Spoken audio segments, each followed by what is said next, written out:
Bienvenidos. Antes de comenzar con las aterradoras historias que tengo preparadas para ustedes hoy, me gustaría que se suscribiesen al canal y le dieran me gusta al video.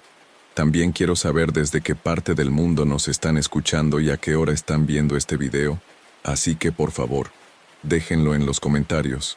Ahora sí, pónganse cómodos y apaguen las luces. Dicho esto, comencemos. No sé en qué momento lo nuestro dejó de ser sencillo. Al principio fue casi un contrato tácito, amigos con derechos, sin drama. Marcos y yo nos conocíamos del trabajo, horarios largos, cenas tardías, mensajes a deshora que acababan en su piso de lavapiés o en el mío, según cayera. Éramos discretos, maduros, repetíamos los límites como un mantra, sin celos, sin exclusivas, sin preguntas personales que abrieran grietas. Funcionó durante meses hasta que una noche, al irme, él soltó algo que pareció un chiste. «¿Podrías dejarme una copia de tu llave por si te olvidas la tuya?» Reí, le di un beso en la mejilla y cerré la puerta detrás de mí. 2 días después empecé a notar pequeños desajustes en mi casa. La ventana de la cocina mal encajada, la taza del café a la izquierda en vez de a la derecha, una camiseta que juraría haber doblado y que apareció colgada. Pensé que era el cansancio. Luego llegaron los mensajes a horas extrañas. ¿Has dormido bien? A las 6:07, ¿te queda bien el rojo? A las 22:41, cuando yo llevaba un vestido rojo en el sofá de mi salón, sola, viendo una serie. Respondí con un emoji, medio incómoda. Él replicó, «Relájate, te sigo en Instagram». Yo no había subido nada esa noche. Esa misma semana, al llegar a casa, noté olor a su colonia. Especulé con que se había quedado impregnado en mi abrigo, pero el aroma parecía reciente, una nube suspendida en el pasillo. Revisé la cerradura. No había marcas.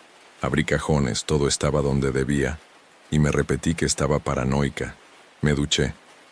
Al salir, había una notificación de AirDrop. Marcos quiere compartir una foto contigo. La rechacé. Al minuto, WhatsApp.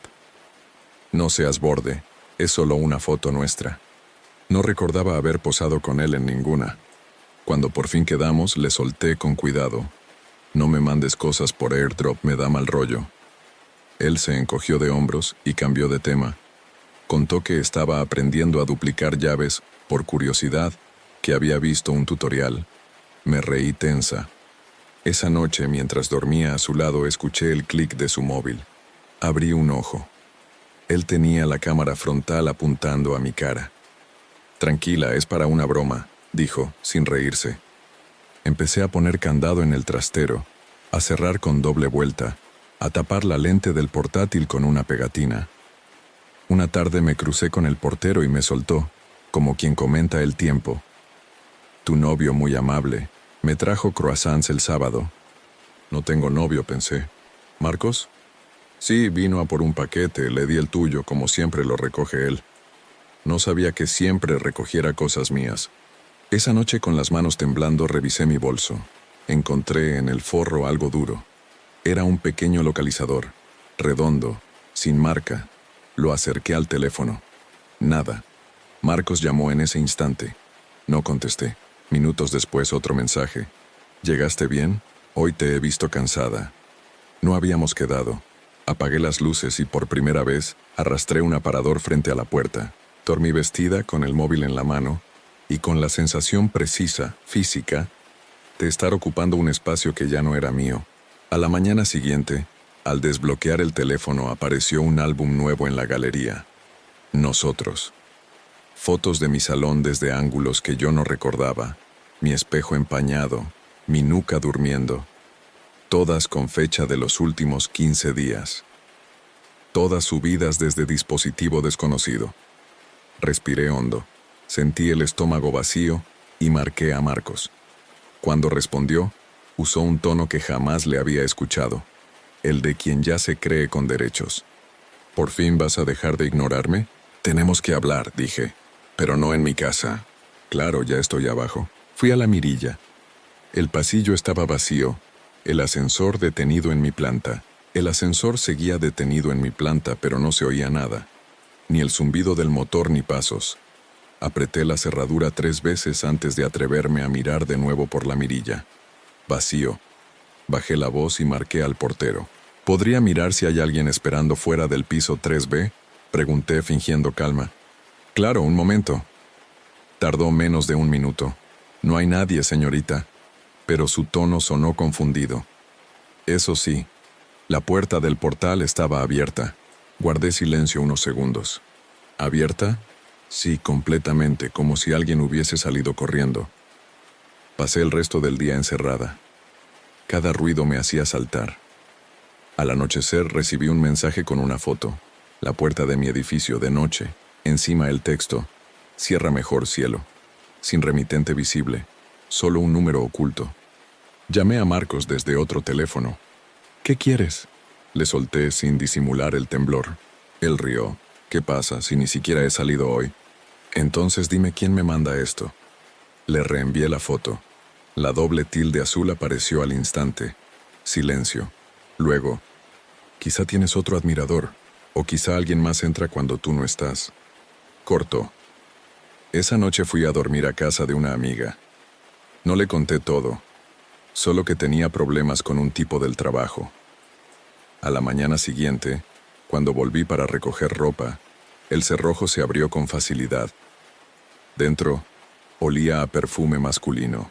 La colcha estaba tendida, y sobre la mesa del salón una taza con café recién hecho, aún caliente. Salí corriendo y bajé al portal. El portero me miró raro. ¿Otra vez usted? ¿Otra vez? Sí, se acaba de subir. Hace 5 minutos me saludó igual que antes. Le enseñé mi DNI para que entendiera. Yo no he estado aquí desde ayer. El hombre palideció. Pero era usted, o alguien igualita. Avisé a la policía. Tomaron nota, hicieron preguntas formales, sin rastro de emoción. Dijeron que posiblemente alguien había duplicado las llaves, que cambiarían la cerradura. No lo hicieron. Pasaron los días. Marcos no escribía, pero el móvil vibraba con llamadas anónimas a las 3 de la mañana, con respiraciones breves y silencios largos. Una madrugada decidí esperar despierta. Coloqué el móvil grabando hacia la puerta, apoyado en una estantería. A las 4:12, el clic de la cerradura rompió el silencio. Me quedé paralizada. La manilla bajó. La puerta cedió unos centímetros y luego se cerró otra vez, suave. Esperé media hora sin moverme. Al revisar el vídeo, vi una sombra entrar y retroceder. No supe si era suya o mía. 2 días después lo enfrenté en persona, en una cafetería. Llegó sonriendo con su chaqueta gris y su aire de tipo normal. «Estás exagerando», dijo, sin dejar que hablara. «Tienes estrés, te obsesionas». Encontré un rastreador en mi bolso. Se inclinó hacia mí con voz baja. «Entonces, ya sabes lo que pasa cuando me mientes». Me levanté, dejé el café intacto y me fui. Sentía sus ojos detrás siguiéndome hasta la puerta. Esa noche me fui a dormir a un hotel, convencida de que allí estaría segura. Pero a las 2 de la mañana, alguien llamó a la puerta. Servicio de habitaciones. No había pedido nada. Me acerqué sin abrir, y una voz suave dijo mi nombre. No el apellido del registro, sino el diminutivo que solo Marcos usaba. Cuando miré por la mirilla no había nadie, solo un sobre en el suelo. Dentro una llave dorada y una nota. «Deja de cambiar cerraduras, esta abre todas». Dormí con la luz encendida. No era miedo a la oscuridad, era miedo al silencio. A las 5 de la mañana pedí cambio de habitación y no di explicación alguna. La recepcionista apenas levantó la vista. Parecía acostumbrada a mujeres que bajaban con los ojos hinchados y las manos temblorosas. Me alojaron en el 6º piso, sin vista al exterior. Sentí alivio unos minutos, hasta que noté la cámara de seguridad del pasillo apuntando directo a mi puerta. Esa tarde fui a la policía por segunda vez. Les mostré el sobre, la llave y los mensajes. Tomaron fotos, asentaron y prometieron revisar la situación. Un agente más joven me apartó y dijo, casi con vergüenza: «Si no hay pruebas de entrada forzada, poco podemos hacer. Pero cambie de número y evite contacto. Evite contacto». Como si eso sirviera con alguien que ya había aprendido a meterse por rendijas invisibles. Volví al trabajo. Intenté fingir normalidad. En la oficina todos sabían que algo pasaba. Yo evitaba los pasillos donde solíamos cruzarnos. Una compañera me susurró un día: «Tu chico estuvo preguntando por ti. Dijo que estabas enferma». No es mi chico, pues se comportaba como si lo fuera. Aquella noche, al salir, encontré mi coche cubierto de folletos de cerrajería. En el parabrisas, uno doblado a la mitad: Servicio 24H. Duplicamos llaves. En el reverso, un número escrito a mano: el suyo. Me mudé una semana después, sin avisar a nadie. Nuevo barrio, nuevo número, cerraduras reforzadas. Pensé que así se acababa.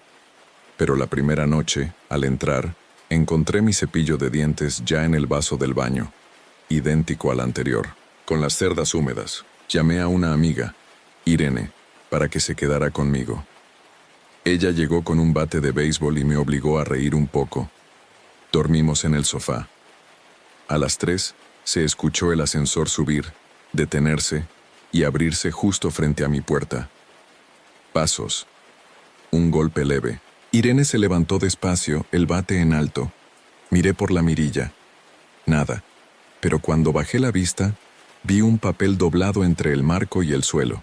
Ahora vivimos más cerca. Irene me convenció de poner cámaras.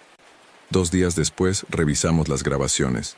En una de ellas se veía mi puerta entreabriéndose sola, durante segundos, a plena luz del día.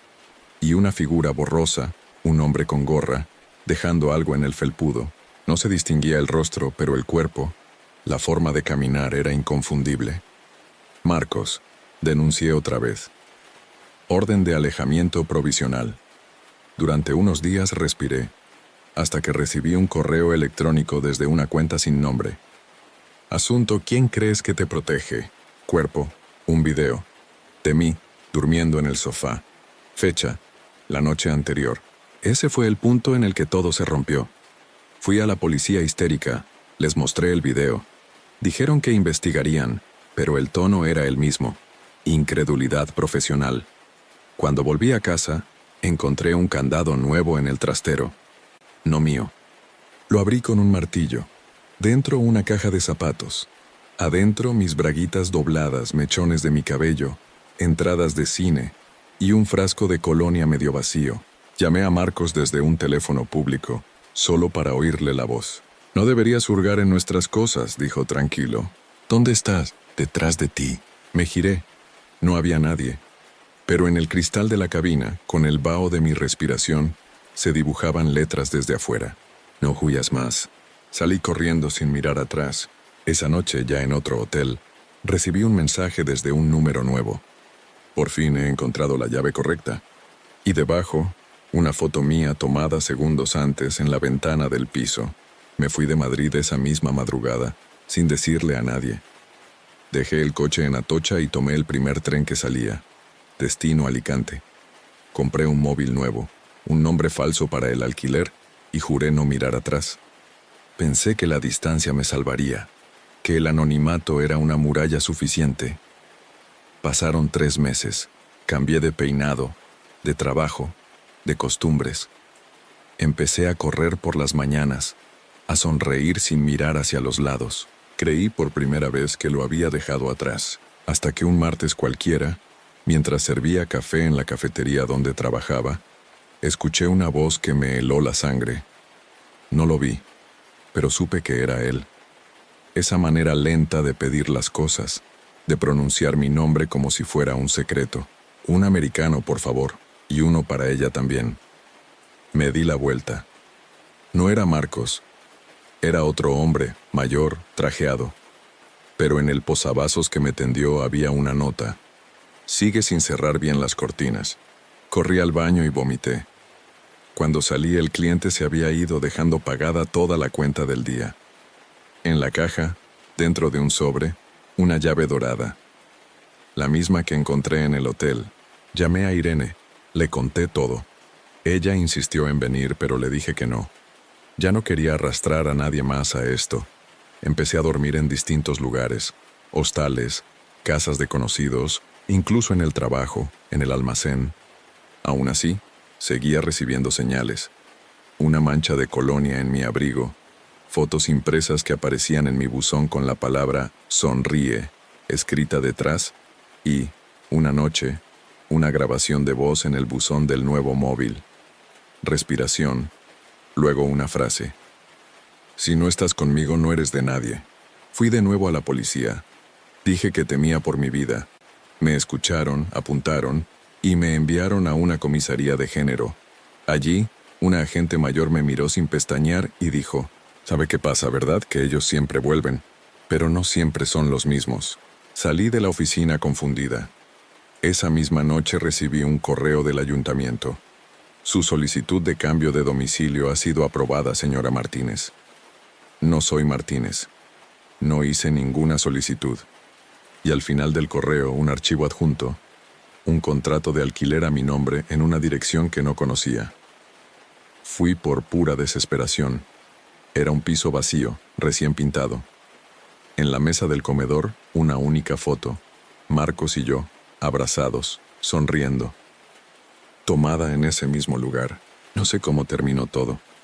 O quizás sí, pero prefiero fingir que no, porque las semanas siguientes se disolvieron en un ruido constante de pasos, llamadas y sombras. Un día la policía me llamó. Habían encontrado un cuerpo en un descampado con documentación de Marcos. Dicen que fue un suicidio, que todo terminó. Pero anoche, cuando llegué a mi nuevo piso, encontré una caja en el recibidor. No había signos de forzamiento. Dentro, solo un objeto. La llave dorada, pulida, como recién fabricada, y una nota escrita a mano. Nunca fue Marcos. Ahora entiendo lo que la agente quiso decir. Ellos siempre vuelven, solo cambian de nombre, de rostro, de voz. Y cuando te eligen, no hay ciudad, ni cerradura, ni silencio que los detenga. Duermo con la luz encendida aún, pero ya no me sirve de nada, porque cada vez que cierro los ojos siento el clic de una cerradura que gira despacio, desde adentro.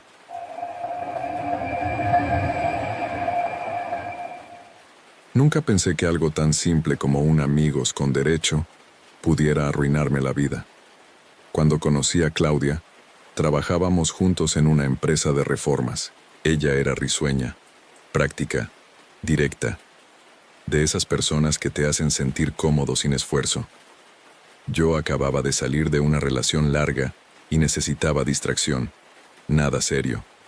Empezamos a vernos sin expectativas, sin etiquetas, sin promesas, pero las líneas siempre se desdibujan cuando alguien sabe leer tu rutina mejor que tú mismo. Todo iba bien hasta que empezó a pedirme que la grabara. Al principio era un juego entre nosotros, su móvil en el trípode, risas, confianza. Pero luego comenzó a hacerlo sin avisar. Un día después de estar juntos vi en su mesilla una carpeta con mi nombre. No quise abrirla. Me dio reparo, pero el impulso pudo más. Dentro había una libreta con fechas, lugares, descripciones detalladas de cada encuentro. Todo, incluso cosas que no recordaba haberle contado. Horarios de mis llamadas, nombres de mis amigos, la matrícula de mi coche. Cuando se dio cuenta de que había visto la libreta no se enfadó. Solo sonrió. «Así sé cuándo vas a mentirme», dijo. A la semana siguiente, empecé a notar cosas raras. Mis redes sociales se llenaron de solicitudes de cuentas falsas. Fotos mías antiguas, recortadas, aparecían en perfiles nuevos con nombres inventados. En el trabajo mi jefe me llamó preocupado. Alguien había enviado un correo con mis datos personales y mensajes privados. «Tienes que cuidar a quien le das acceso a tus cosas», me dijo, como si fuese culpa mía. Intenté hablar con Claudia. Me juró que no tenía nada que ver, pero su tono no sonaba sorprendido, sonaba satisfecho. «Te dije que no te acostaras con alguien sin saber de qué es capaz», me soltó, con media sonrisa. Después de eso desapareció unos días. Yo traté de seguir con mi vida, hasta que una noche, al volver a casa, vi su coche aparcado frente a mi edificio. Dentro no había nadie, pero en el parabrisas había un sobre. Dentro, una memoria USB. Dudé antes de conectarla, pero la curiosidad pudo más. Dentro había videos de mi dormitorio, grabados desde un ángulo alto. En algunos dormía, en otros hablaba por teléfono. Nunca vi a nadie colocar una cámara. Apagué todo y llamé a la policía. Les entregué la USB, conté lo que pasaba. Dijeron que investigarían. Pero 2 días después, recibí un correo desde una dirección desconocida. ¿De verdad crees que pueden protegerte? Adjuntaba un video nuevo grabado desde mi cocina esa misma mañana. En él una voz femenina susurraba: «Te dejé café en el fuego». Fui directo a casa. El olor a café quemado me golpeó en la entrada. La cafetera seguía encendida, el líquido derramado. En la mesa había una taza limpia, y en ella, escrito con rotulador: «Nunca dijiste que no podía entrar». Desde entonces no duermo igual. Siento que cada puerta, cada espejo, cada teléfono es una ventana abierta hacia ella. Y lo peor no es pensar que me vigila, sino sospechar que disfruta viendo cómo me doy cuenta, poco a poco, de que ya no tengo control sobre mi propia vida. Después de aquella noche del café me obsesioné con cada rincón de la casa. Revisé los enchufes, los cuadros, el router, incluso desmonté el detector de humo. Encontré una cámara del tamaño de una uña escondida en el marco de la puerta del dormitorio.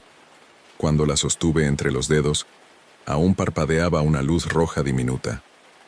La llevé a la policía.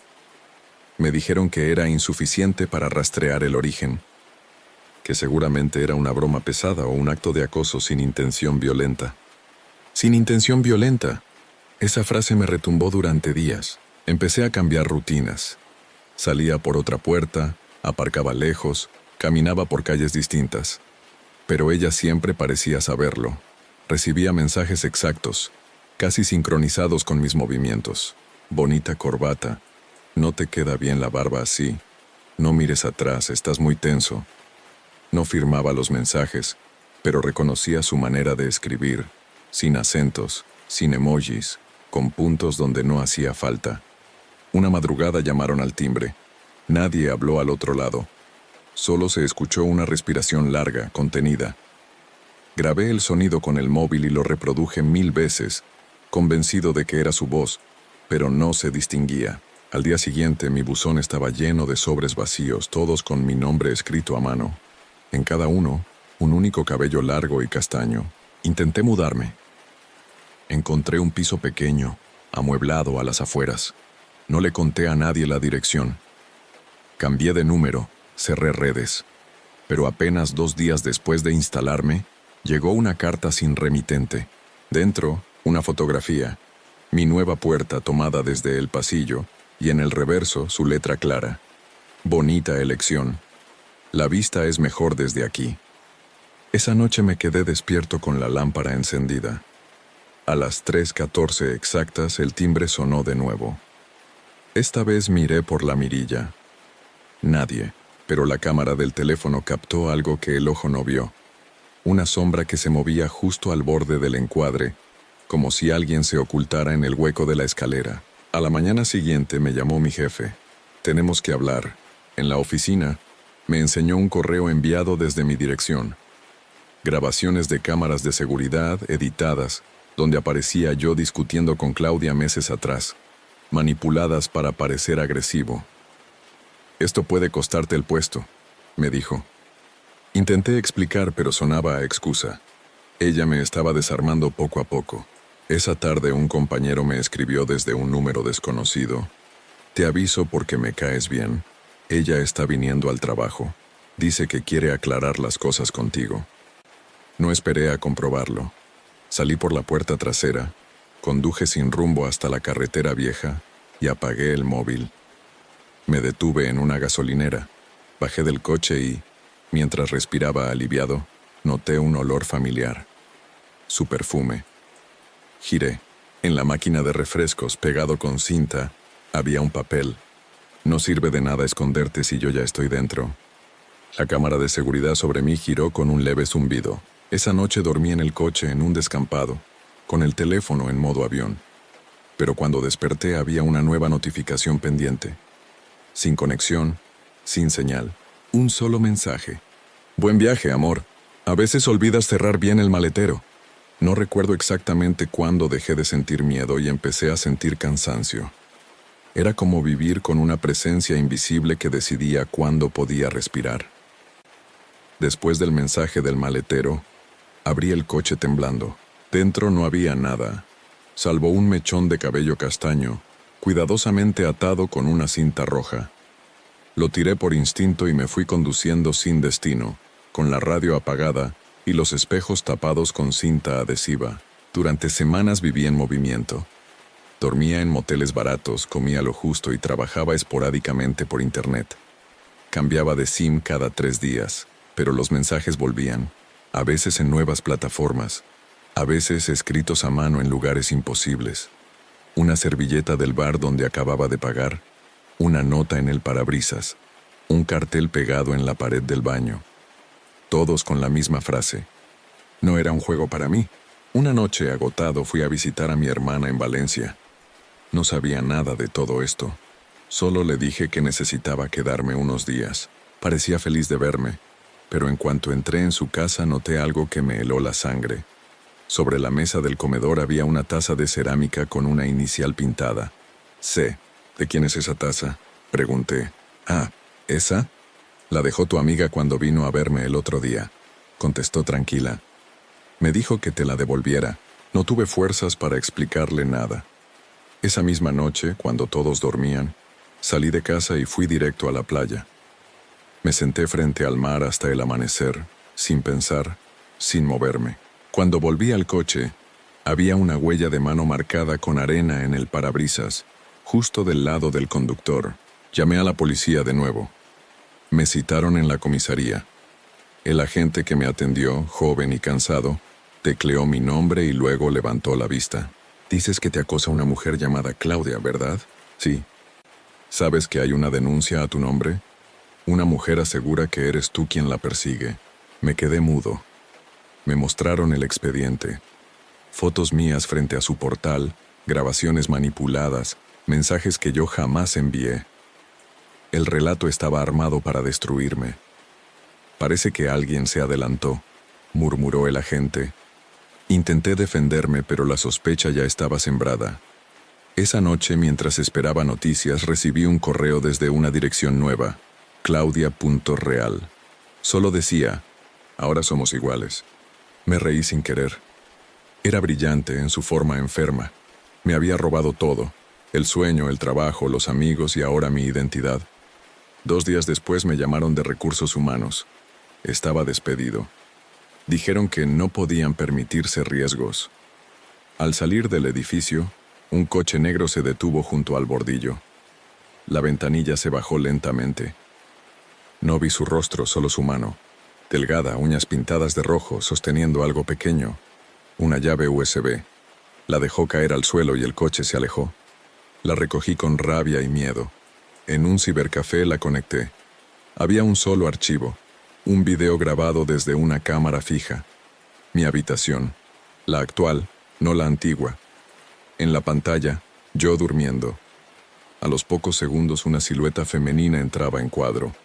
Se acercaba a mi cama, se agachaba, y con un susurro que apenas se oía decía, «No te muevas, aún no he terminado contigo». Cerré la sesión, borré todo, y salí del local con las piernas flojas. En la calle, la cámara de vigilancia giró despacio hacia mí.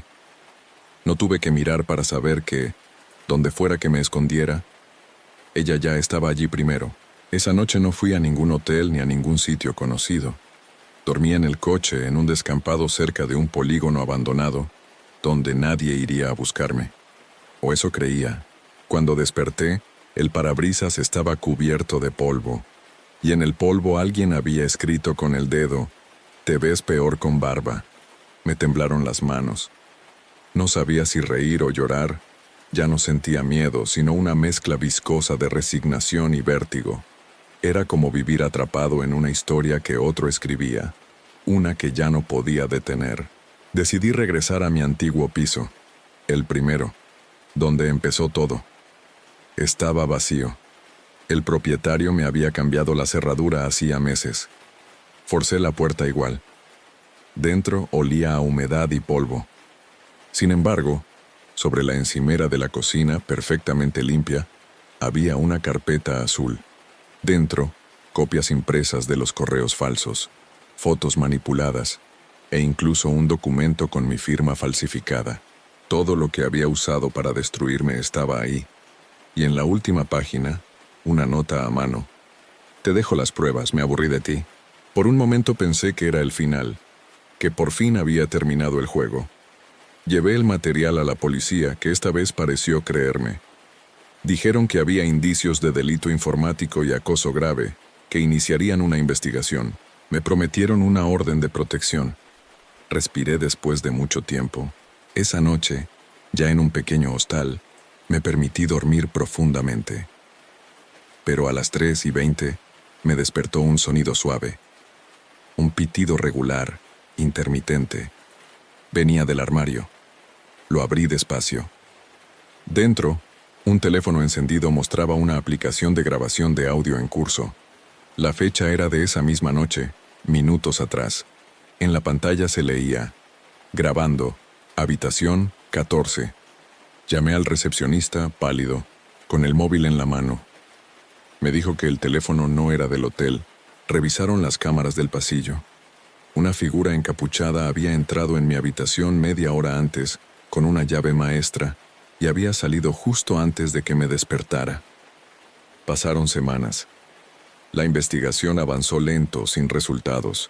Claudia seguía desaparecida, como si nunca hubiese existido. Pero las pequeñas señales continuaban. Correos reenviados desde cuentas cerradas, llamadas de números imposibles, fotos mías en lugares donde no había estado. Hasta que un día recibí un sobre certificado a mi nuevo domicilio. Dentro, una única hoja, un informe policial con mi nombre. Lo abrí temblando. En la última línea se leía: caso archivado, sospechosa fallecida, causa suicidio. Me quedé en silencio mucho rato. Creí sentir alivio, pero lo que vino después fue distinto. Aquella noche, al volver al apartamento, noté el olor a café recién hecho. En la cocina, 2 tazas. Una tenía la inicial C, la otra mi nombre completo grabado en el borde. El teléfono sonó. Número desconocido. Contesté sin pensar. Silencio. Luego, una respiración. Te lo dije, susurró una voz idéntica a la suya. No era un juego para mí. La llamada se cortó. Fui al espejo. Sobre el vidrio escrito con el vapor de la ducha aparecía una frase que no estaba antes. Ahora te toca mirar. Desde entonces, cada mañana encuentro una nueva cámara oculta en casa. Siempre encendida, siempre grabando. Nadie sabe quién las pone. Y a veces pienso que quizás Claudia nunca existió, que solo fue el rostro que eligió mostrarme algo peor. Que alguien, en algún lugar, disfruta observando cómo me deshago poco a poco. Duermo con los ojos abiertos. El clic de las cámaras es el último sonido que escucho antes de dormirme, y el primero al despertar.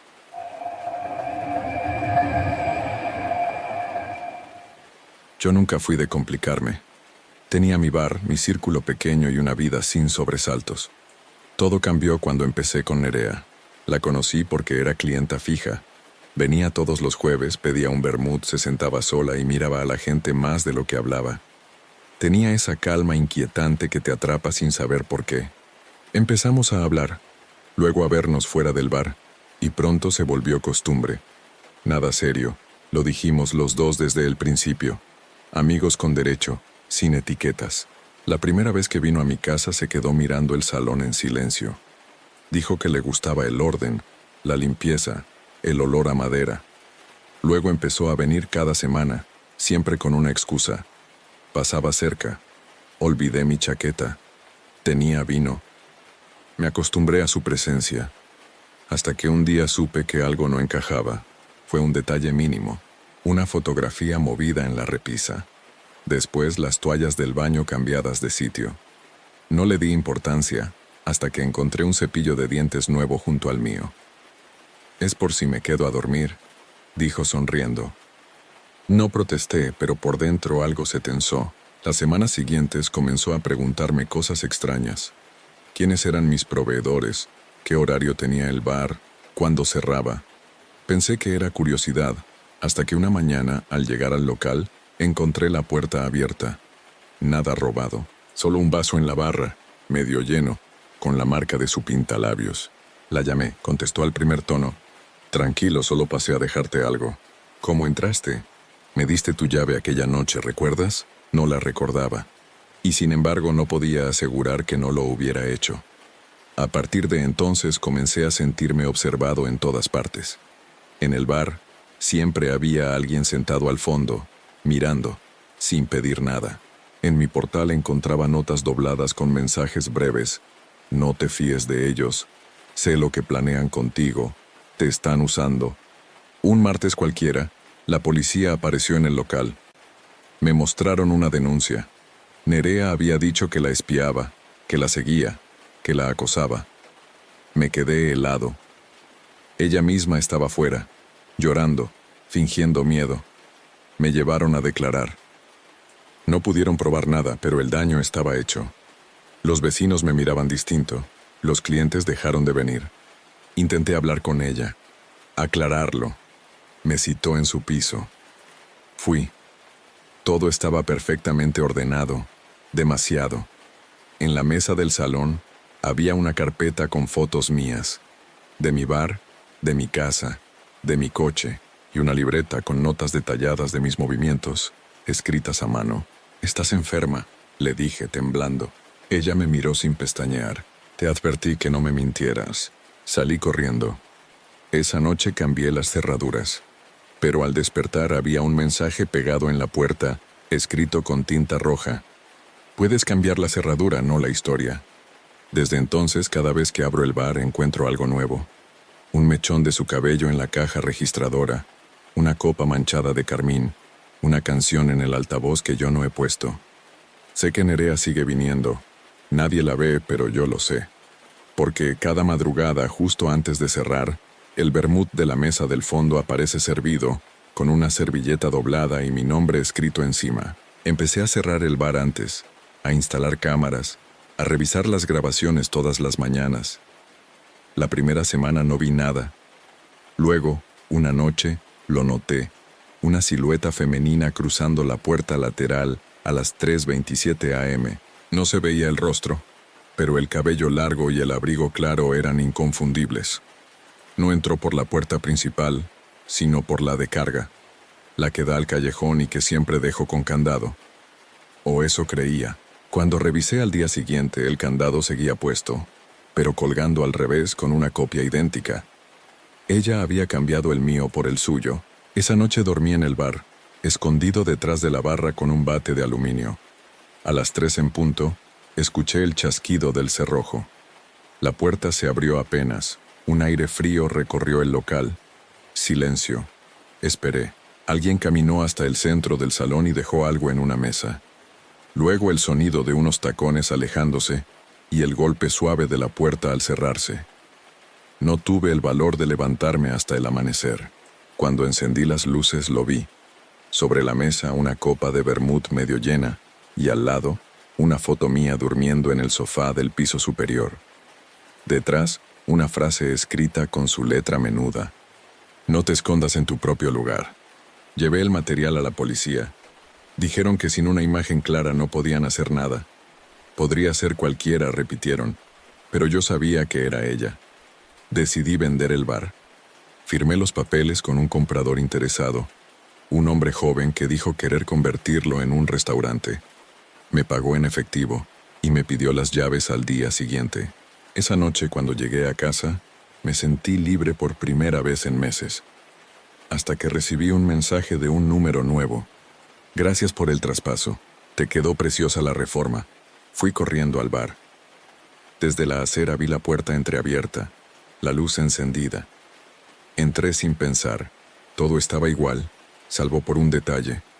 En la pared donde antes colgaba el cartel con el nombre del bar, había una nueva placa, metálica, grabada con letras doradas. Decía, «Nereas». El mostrador estaba lleno de copas, cada una con una fotografía mía dentro. En una esquina una cámara apuntaba directo a la puerta, grabando. Cuando me acerqué en la pantalla vi un reflejo que no era el mío. Ella detrás de mí, quieta, sonriendo. Me giré y no había nadie. A la mañana siguiente volví con la policía, pero el bar estaba cerrado, vacío, con tablones nuevos en las ventanas y un cartel de «Se alquila». en la puerta. El agente me miró sin comprender. No hay rastro de que aquí haya funcionado un negocio en meses, dijo. Intenté convencerme de que estaba perdiendo la cabeza, que el cansancio me hacía ver cosas, hasta que recibí un correo desde la dirección del nuevo propietario. Dibunerías Tapas and Bar. Asunto. Última invitación. Mensaje. Esta noche mesa reservada para 2. No faltes, cariño. Y lo peor no fue el mensaje. Lo peor fue que al abrir el adjunto, vi una foto de mí mismo justo en ese momento, frente al ordenador, leyendo el correo. No dormí esa noche, ni la siguiente. Cada vez que cerraba los ojos veía su sonrisa detrás de la barra, esa que ponía cuando sabía que tenía el control. Intenté borrar el correo, cambiar de equipo, hasta formatear el portátil, pero cada vez que lo encendía, aparecía la misma pantalla negra con una frase escrita en blanco. Mesa para 2 confirmada. Una parte de mí sabía que ir era una locura, pero otra parte, la más enferma, necesitaba verlo con sus propios ojos. Así que fui. El local, o lo que quedaba de él, estaba distinto. Fachada pintada, luces nuevas, el cartel de Nereas brillando en rojo. Dentro, música suave, olor a vino y madera recién barnizada. No había clientes, solo ella, detrás del mostrador con el mismo vestido de siempre y una copa servida.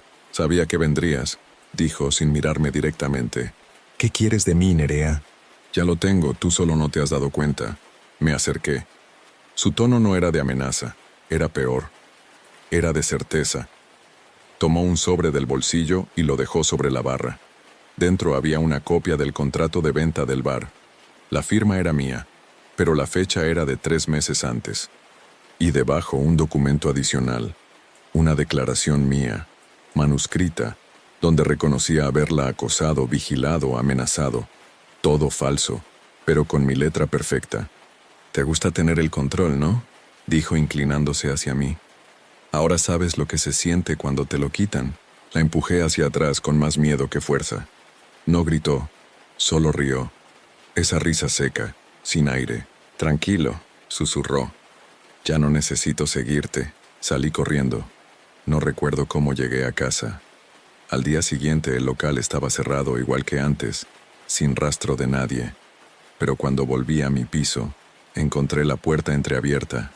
Dentro, todo estaba limpio, demasiado. En la pared del salón, colgado donde antes estaba mi espejo, había un cuadro con el logo del bar, Nereas. Encima de la mesa un móvil. No era mío. En la galería una sola carpeta titulada Cliente preferido. Dentro cientos de fotos. Yo durmiendo, duchándome, hablando por teléfono, incluso escribiendo esto. Todas con fechas que llegaban hasta esa misma mañana. Llamé a la policía otra vez. Vinieron, revisaron. No hay señales de entrada forzada, dijeron. Quizás usted mismo olvidó cerrar. Dejaron un parte y se fueron. Esa noche me encerré con todas las luces encendidas. Pero el televisor se encendió solo, mostrando una cámara en directo, la entrada de mi edificio. Ella estaba allí, parada, mirando hacia arriba, hacia mi ventana. Sostenía el móvil, grabando. Apagué el televisor, apagué las luces, apagué todo. Cuando me atreví a mirar por la ventana, ya no estaba. Pero sobre el cristal, por dentro, había una huella de mano recién marcada. En el centro, escrito con la yema del dedo, un mensaje breve. «Hasta mañana, amor». No volví a abrir las persianas desde entonces, y cada madrugada sin falta, escucho el sonido de un vaso que se apoya en la barra imaginaria del bar que ya no existe. Siempre el mismo. Siempre a las 3:27. Han pasado casi 6 meses desde la última vez que la vi. O al menos desde la última vez que estuve seguro de verla. El bar sigue cerrado, tapiado, pero nadie en el barrio recuerda que haya existido. Pregunté en el registro de la propiedad. No hay rastro de ningún Nereas. Según los documentos oficiales, ese local lleva vacío desde 2018. Cuando se lo conté al funcionario, me miró raro y dijo: «¿Está usted seguro del nombre? Ese sitio estuvo abandonado años». A veces pienso que fue una alucinación colectiva. Otras que ella sabía manipular todo. Registros, imágenes, recuerdos. Pero el miedo volvió cuando abrí el correo viejo del bar, que hacía meses no usaba. Había un mensaje nuevo enviado esa misma madrugada, de reservasenereas.com. Asunto, reapertura exclusiva. Cuerpo, te esperamos esta noche. Mismo lugar, nueva carta. El correo tenía una firma digital válida, una dirección real. Lo borré, pero esa noche, al pasar cerca del local por impulso, vi algo imposible. Las luces encendidas, el cartel restaurado. En la puerta, un cartelito de abiertos y una música suave saliendo desde dentro. La curiosidad pudo más que el miedo. Empujé la puerta. El aire olía a vino, a madera húmeda y a colonia de mujer. Todo estaba exactamente igual que antes. Las mesas, la barra, las copas. Solo había un cliente sentado al fondo, en la misma mesa de siempre. Me acerqué despacio. No era ella. Era un chico joven, nervioso, mirando el móvil.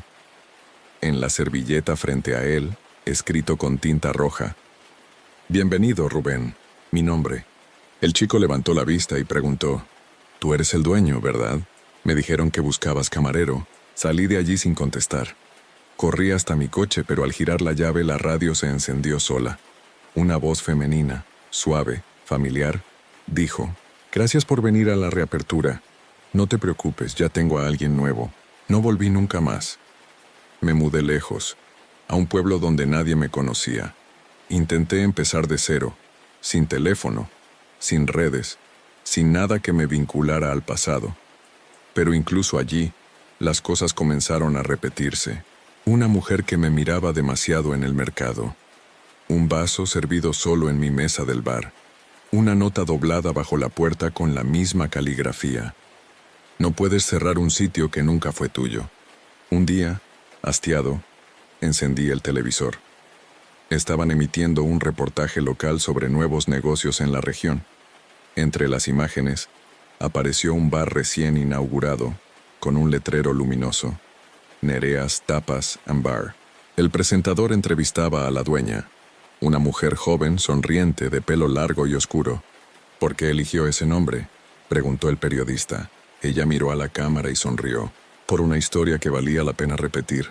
Apagué el televisor. Fui hasta el baño, abrí el grifo del lavabo y me miré en el espejo. En el vaho que se formó, alguien había escrito desde dentro: «Ya es tu turno de atender». Desde entonces, cada noche, escucho el sonido del timbre del bar, como si alguien entrara. Y aunque no tengo clientes, siempre encuentro 2 copas servidas en la mesa del fondo, una con vermut y otra con vino blanco, su favorito. Dicen que la obsesión puede matarte, pero yo empiezo a pensar que hay algo peor, que te conviertas en parte de ella.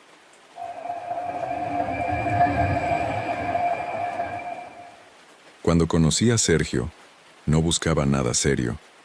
Él era compañero de trabajo de mi amiga Laura, y aquella noche coincidimos en una cena informal. Tenía ese tipo de encanto discreto, tranquilo, educado, sin prisas.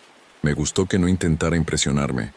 Terminamos riendo en la barra de un bar y 2 días después estábamos en mi cama. Lo pactamos claro. Solo amigos con derecho, sin expectativas. Yo lo decía convencida. O eso creía. Al principio todo fue sencillo.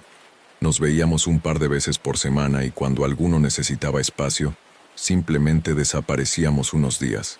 Pero Sergio empezó a quedarse más tiempo. Dejaba un cepillo de dientes, luego una camiseta, después su cargador. Por si acaso, decía. Lo notaba siempre observando, midiendo mis rutinas. Si llegaba tarde, preguntaba con naturalidad: ¿dónde estabas? Si no respondía rápido a un mensaje, me decía: estás ocupada, lo entiendo. Pero había algo en su tono, una calma falsa, como si cada palabra escondiera una advertencia. La primera vez que me inquietó de verdad fue cuando me contó que había pasado por mi calle por casualidad y vio mi coche aparcado lejos del portal. Pensé que te lo habían robado, así que tomé una foto por si acaso, dijo riendo. En la imagen, mi coche, Y yo, saliendo del portal mirando hacia la cámara, no recordaba haberlo visto esa noche. Empezaron los mensajes pasivo-agresivos. Espero que duermas bien. Ten cuidado con ese sitio donde compras el pan, no me da buena espina. No te pongas ese abrigo, te hace parecer distante. Al principio me reía. Luego me di cuenta de que solo podía decir eso a alguien que me estuviera mirando constantemente. Intenté alejarme sin hacer ruido. Le dije que necesitaba tiempo, que no era buena idea seguir viéndonos. Sonrió, me acarició la mejilla y dijo, claro, pero recuerda que yo soy paciente. Después de eso comenzaron las pequeñas invasiones. Mi puerta entreabierta al llegar a casa. Olor a su colonia en mi habitación. Fotos impresas en blanco y negro pegadas al espejo del baño. Yo cocinando, yo leyendo, yo durmiendo. Ninguna tomada con mi móvil. Una noche, lo encontré sentado en las escaleras del edificio, esperándome. Tenía una bolsa con una botella de vino y 2 copas. Solo quería hablar, dijo. Quiero que me escuches sin miedo. Lo intenté echar, pero su voz era tan serena que daba miedo. No soy un loco, solo quiero asegurarme de que no te pase nada. El mundo está lleno de gente peligrosa. Ese fue el punto en que supe que tenía que irme. Empecé a buscar piso, a cambiar cerraduras. Pero cada vez que creía haber dado un paso lejos, algo me recordaba que seguía ahí. Una noche, mientras revisaba anuncios en el ordenador, apareció un correo nuevo.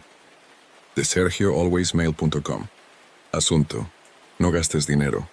Mensaje: ya encontré uno perfecto para los dos. Adjuntó un PDF con un contrato de alquiler, a mi nombre. Cuando abrí el archivo que Sergio me había enviado, sentí que el corazón me daba un vuelco.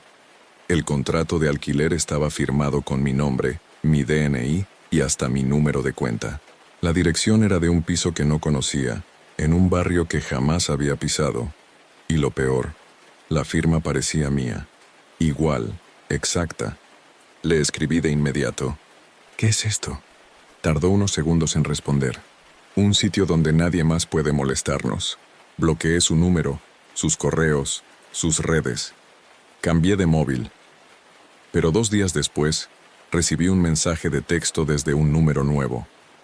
Te he dejado las llaves en el buzón, cariño. Corrí al buzón. Dentro efectivamente había un llavero con una sola llave plateada, envuelta en una servilleta perfumada. No la toqué.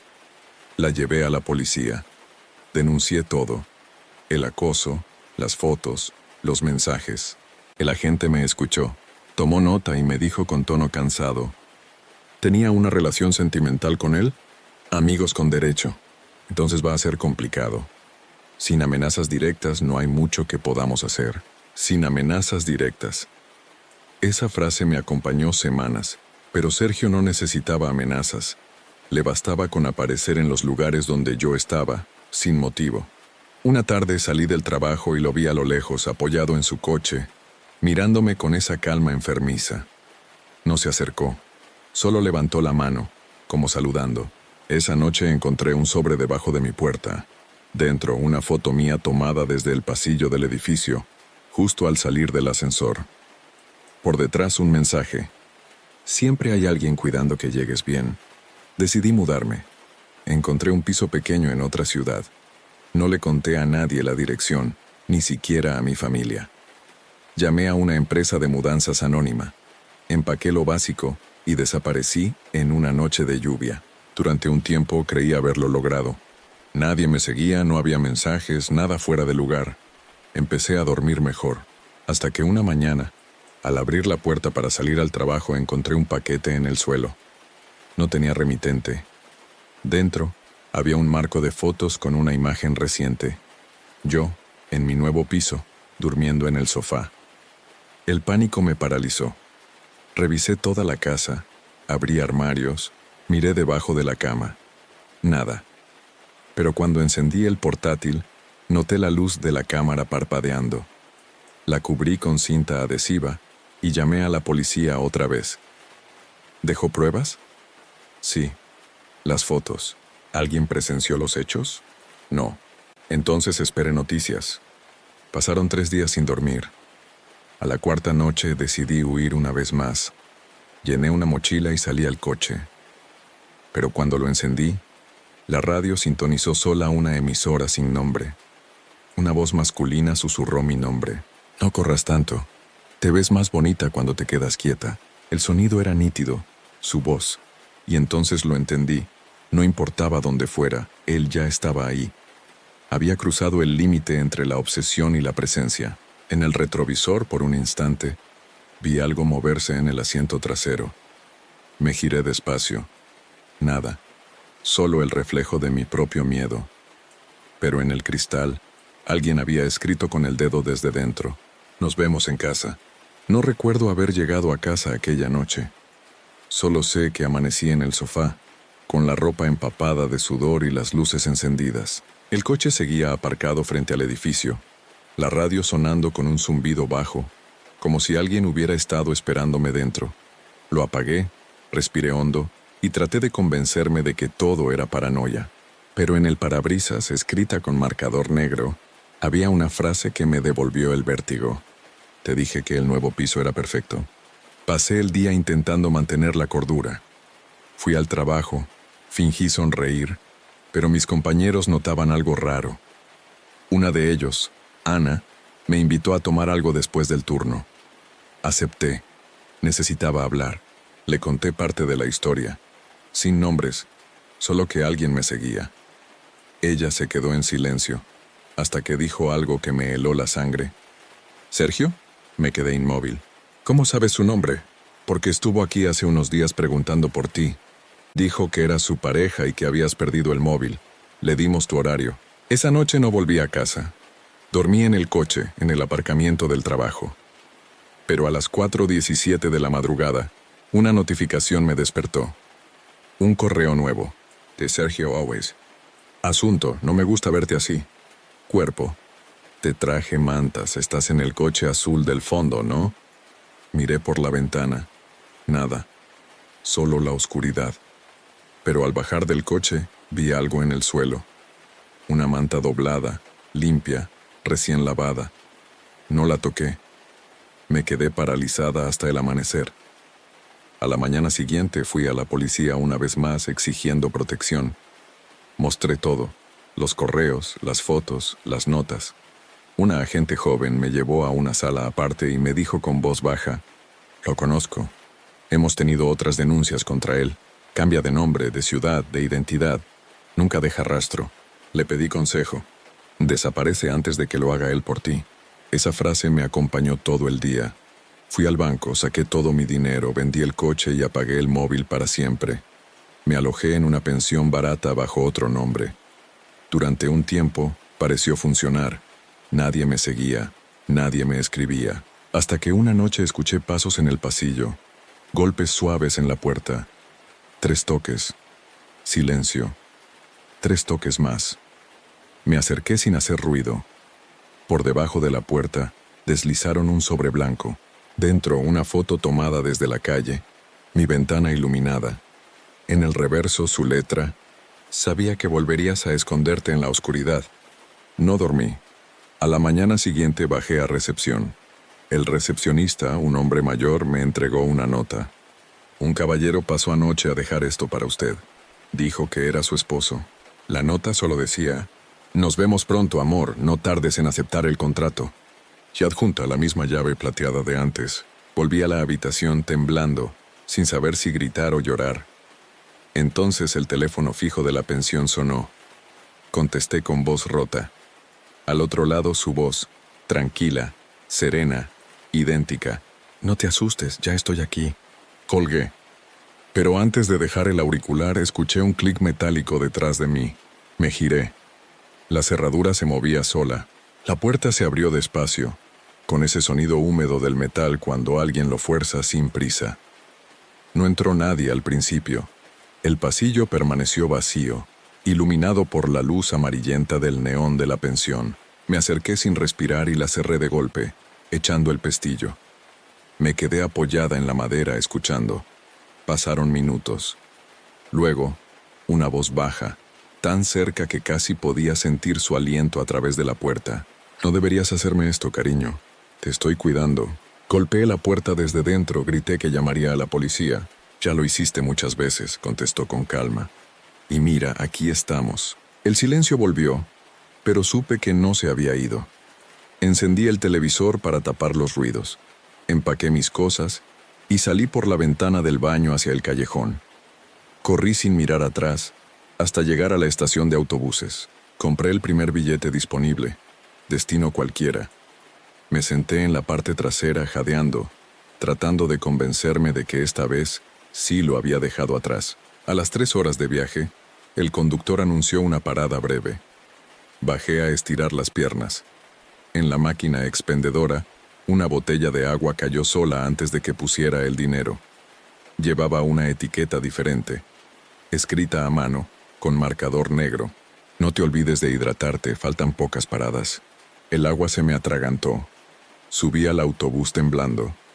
Intenté dormir, pero cada vez que mis ojos se cerraban, veía su rostro reflejado en la ventana, sonriendo desde el asiento vacío de al lado. Cuando por fin llegamos al destino, bajé entre la multitud buscando una salida.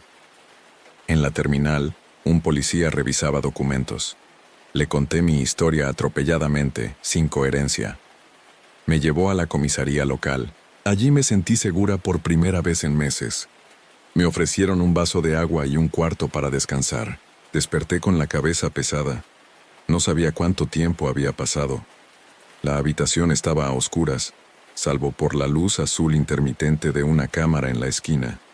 En la mesa, un expediente abierto, mi denuncia, pero al revisar los papeles algo no cuadraba. Las hojas estaban en blanco, excepto la última, escrita a mano. Solo una frase. Siempre te dije que este era el lugar perfecto para los dos. Entonces escuché su voz desde un altavoz, tranquila, distante, como si viniera de otra sala. No corras más, amor, ya estás en casa. Golpeé la puerta, grité, pero nadie contestó. Me asomé por la pequeña ventana del cuarto.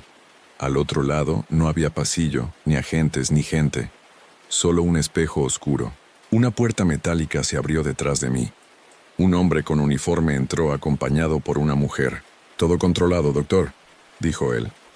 La paciente sigue creyendo que alguien la persigue. La mujer asintió. «Siga observando. Repite el mismo nombre. Sergio». Intenté hablar, explicar, pero no me salían las palabras. Corrí hacia ellos, pero el hombre me sostuvo los brazos y me inyectó algo en el cuello. Antes de perder la conciencia, miré el espejo una última vez. En el reflejo detrás de mi figura él estaba ahí, sonriente, con la llave plateada colgando del cuello. «Te prometí que no te dejaría sola», susurró. Desperté más tarde en la misma habitación. Todo en silencio. La cámara apagada. En la mesa, una foto mía dormida y una nota escrita con mi propia letra. «Sergio siempre cumple sus promesas. No sé si sigo aquí dentro o si ya estoy viviendo en ese lugar perfecto que él eligió. Lo único que sé es que cada noche, cuando las luces se apagan, escucho la cerradura girar y su voz al otro lado del cristal. Buenas noches, amor».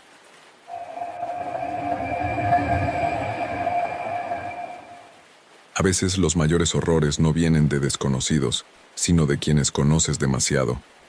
En mi caso fue David, el mejor amigo de mi hermano. Nos habíamos llevado bien desde siempre. Él venía a casa, arreglaba cosas, ayudaba a mi madre cuando hacía falta. Era simpático, de esos que parecen de confianza. Cuando mi hermano se fue a vivir al extranjero, David siguió viniendo. Al principio por costumbre, luego por mí. Todo empezó con una conversación inocente una noche de verano.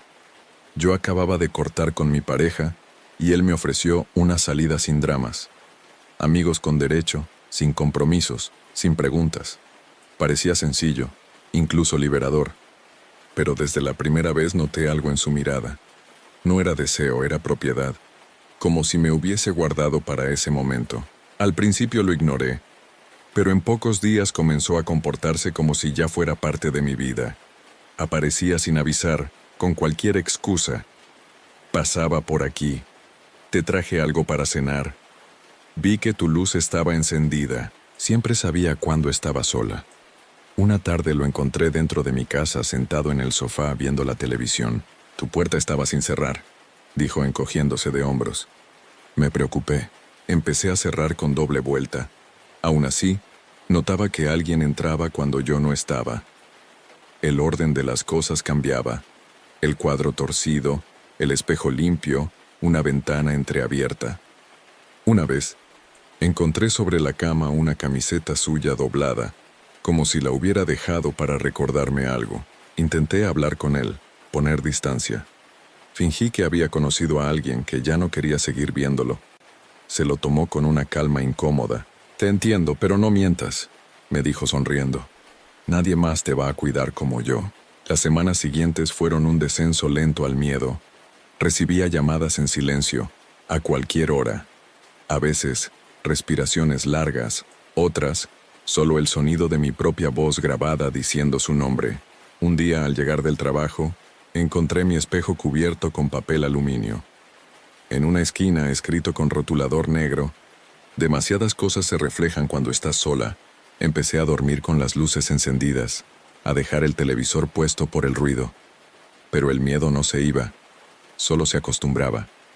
Una noche desperté y lo vi, parado junto a la puerta del dormitorio, inmóvil, mirándome. Tardé unos segundos en reaccionar. Grité, me levanté, corrí hacia el teléfono. Cuando volví la vista ya no estaba. Llamé a la policía. Revisaron la casa. No encontraron señales de entrada. Dijeron que quizás había sido un sueño, una confusión, pero cuando me acompañaron a la puerta, uno de los agentes notó algo. En el marco de la puerta había una llave insertada, no la mía. La retiró con cuidado y me la mostró. En el metal, grabadas con un punzón, 3 letras, D.A.B. Esa noche me fui a dormir a casa de una amiga, pero al día siguiente, cuando volví por ropa, la llave estaba de nuevo en la cerradura, colgando, limpia, brillante, como recién dejada, y junto a ella, una nota escrita en servilleta. «No olvides que esta también es mi casa. Desde que encontré aquella nota, no he vuelto a dormir del tirón. Cada ruido me despierta, cada sombra me parece él. David ya no me llama ni escribe, pero está presente en todo. En el olor del pasillo, en la sensación de que alguien me sigue hasta la puerta, en esa intuición de que no estoy sola. Puse cámaras en el salón y en la entrada, aunque me daba vergüenza admitir que tenía miedo. Las revisaba cada mañana. Nada. Hasta que una noche, a las 2:43, una de las cámaras grabó el reflejo de la ventana del comedor. Durante un segundo se ve una silueta pasando por detrás. No se distingue el rostro, pero la forma de caminar era inconfundible. Fui a la policía otra vez. Les mostré el video. El agente suspiró cansado. «No se ve con claridad, puede ser cualquiera». «No es cualquiera, sé quién es». «¿Tiene pruebas de que haya entrado?» «No, pero...». «Entonces no hay delito». Me sentí invisible. Así que decidí actuar por mi cuenta. Cambié las cerraduras, compré un perro, instalé una alarma. Pero nada detiene a alguien que ya sabe cómo moverse en tu vida. Empezaron los mensajes desde números desconocidos. «Te queda bien el pelo recogido. No dejes la alarma activada, molesta al perro. Te vi llorar, no te sienta bien». No respondí, solo lloré más. Una tarde, al volver del trabajo, el perro no ladró. Entré y lo encontré dormido en su cama, con un lazo rojo en el cuello. En la mesa, una foto mía durmiendo, con una frase escrita detrás. Ahora los dos descansan tranquilos. El miedo me dejó sin voz. Lo llevé al veterinario. Estaba bien, solo sedado. Eso fue peor que cualquier golpe. Saber que había estado allí tan cerca y que lo había hecho con esa calma suya, como quien prepara la mesa para cenar. Esa noche fui a casa de mi madre. No le conté todo, solo que necesitaba compañía. Me ofreció su habitación y me abrazó. Dormí con la sensación de estar a salvo por primera vez en semanas. Hasta que, a mitad de la noche, escuché pasos en el pasillo. Pensé que era ella. Pero los pasos eran lentos, medidos, pesados. La puerta se abrió despacio. No vi a nadie. Solo una sombra proyectada en la pared, quieta. Luego, la voz. «Sabía que vendrías aquí», grité. Mi madre encendió la luz y no había nadie. Revisamos toda la casa, las ventanas, el patio. Nada.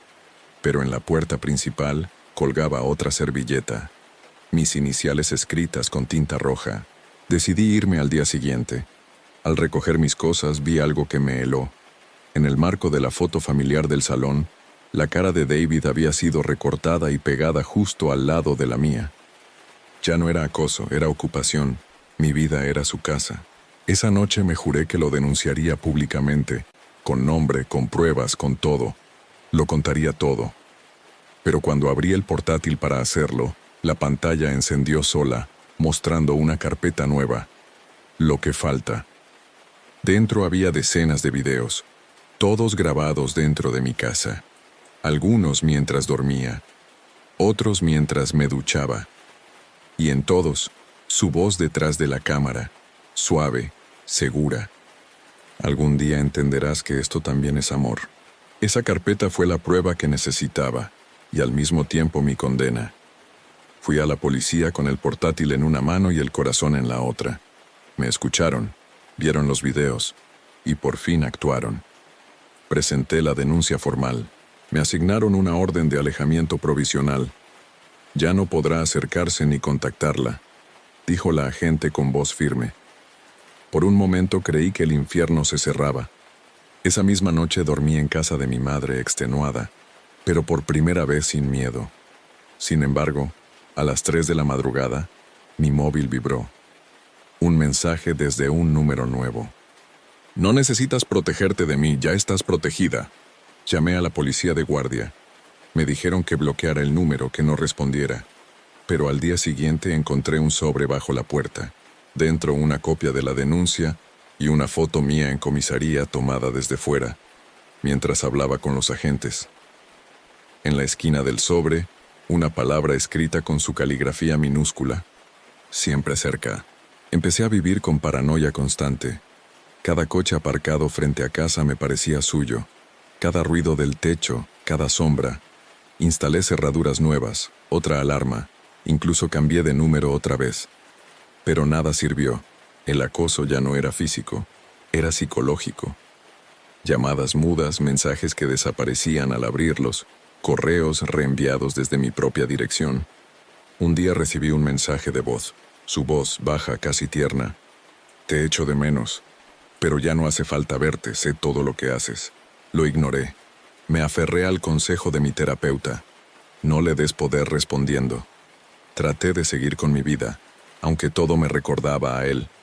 En el trabajo, me llegó un correo corporativo reenviado a todo el personal con fotos mías, personales, íntimas, la dirección del remitente, la mía. Me suspendieron, me investigaron, y una semana después alguien pintó en la persiana de mi coche, mentirosa. Sabía que era él, pero no podía probarlo. La policía decía que era coincidencia. Mi familia empezó a dudar. Tal vez necesitas descanso, dijo mi madre, con esa voz de quien ya no sabe qué creer. Me mudé a un pequeño apartamento en otra provincia. No le dije a nadie dónde. Llevé solo lo esencial y apagué toda conexión con el mundo. Pasé 3 días en silencio, sin tocar el móvil. El cuarto día, el timbre sonó. Me quedé quieta. Nadie debía saber que estaba allí. 3 golpes suaves. Luego una voz al otro lado de la puerta. Soy el técnico de internet. Venimos a revisar su instalación. Yo no había pedido servicio alguno. Miré por la mirilla. Un hombre con gorra y una carpeta. No parecía él. Pero cuando bajó la vista, vi algo colgando de su cuello. La misma llave plateada con las iniciales DAV. Retrocedí despacio. Él levantó la mirada, sonrió a la cámara y dijo despacio para que pudiera leerle los labios. «Qué bien huele tu nuevo perfume». No abrí, no respiré. Llamé a la policía. Tardaron 15 minutos. No había nadie fuera, solo una nota pegada a la puerta. Gracias por invitarme otra vez. Esa noche dormí con el cuchillo de cocina al lado de la cama, pero al despertar el cuchillo ya no estaba. En su lugar había una servilleta, limpia, doblada, y en ella mi nombre escrito con tinta roja. Esa última servilleta fue la confirmación de que ya no había lugar seguro. Ni cerrojos, ni alarmas, ni denuncias podían frenar lo que él había decidido hacer de mi vida, su escenario. Pasé 2 días sin salir del apartamento, con las persianas cerradas y el móvil apagado. El silencio se volvió un enemigo. Cualquier ruido me hacía saltar. El crujido del parquet, el zumbido del refrigerador, el propio latido en mis oídos. El tercer día, la electricidad se cortó. Pensé que era una avería, pero al mirar por la ventana vi que las demás viviendas tenían luz. Me armé de valor y bajé al cuarto de contadores. Todos estaban intactos excepto el mío. El interruptor había sido bajado manualmente. En la pared, dibujada con marcador negro, una frase corta. A oscuras estás más bonita. Llamé a la policía temblando. Mandaron una patrulla, revisaron el edificio, nada. Me recomendaron quedarme con alguien, pero no tenía a nadie cerca. Esa noche dormí con la espalda contra la puerta, un cuchillo en la mano y una vela encendida. A las 2:46 el sonido. 3 golpes. No en la puerta, sino desde dentro del armario. Me quedé inmóvil. El aire se volvió espeso. Sé que estás despierta, susurró una voz desde adentro. No quiero hacerte daño, solo que me escuches. El cuchillo se me cayó de las manos. El miedo me paralizó. Corrí hacia la puerta, pero la cerradura no giraba.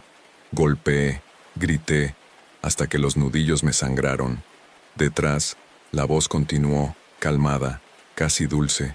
Mira lo que me obligas a hacer para que entiendas que te necesito. Me cubrí los oídos llorando. De pronto, silencio. Esperé minutos que parecieron horas. Cuando por fin abrí el armario, no había nadie. Solo una caja pequeña, envuelta con un lazo rojo. Dentro, una grabadora. La encendí. Su voz susurrante decía, «Ya no tienes que correr. Todo esto era para que aprendas a quedarte». Y luego el sonido de una llave girando. Desde dentro, no recuerdo más. Me encontraron 2 días después sentada en el suelo, con la mirada fija y la grabadora aún encendida. Dijeron que el piso estaba cerrado desde dentro, que no había signos de entrada forzada. Nadie supo explicar cómo se fue. Meses después, intenté rehacer mi vida. Me mudé otra vez, esta vez a un edificio vigilado, con cámaras y guardias. Volví a trabajar, intenté salir, hablar, respirar, pero el pasado nunca se fue. Hace poco recibí un paquete sin remitente. Dentro, una copia plastificada de la orden de alejamiento. En la parte trasera, escrito con bolígrafo azul, «Ya no hace falta. Esa noche soñé que estaba en mi antiguo piso, todo en calma. En el sueño, alguien me abrazaba por detrás, y por primera vez en mucho tiempo, sentí paz. Hasta que, en el reflejo de la ventana, vi su rostro apoyado en mi hombro, sonriendo. Desperté gritando. La casa vacía, pero el aroma de su colonia aún flotaba en el aire. En la mesa de noche, la grabadora, encendida otra vez, repetía en bucle su voz ronca, tranquila, inevitable. «No te preocupes, amor. Ahora vivo contigo. Desde entonces ya no cierro con llave. No tiene sentido. Porque cuando miro los reflejos del cristal, a veces lo veo. A veces sonríe. A veces duerme al otro lado de la cama. Y aunque sé que no está, hay noches en que puedo oírlo respirar».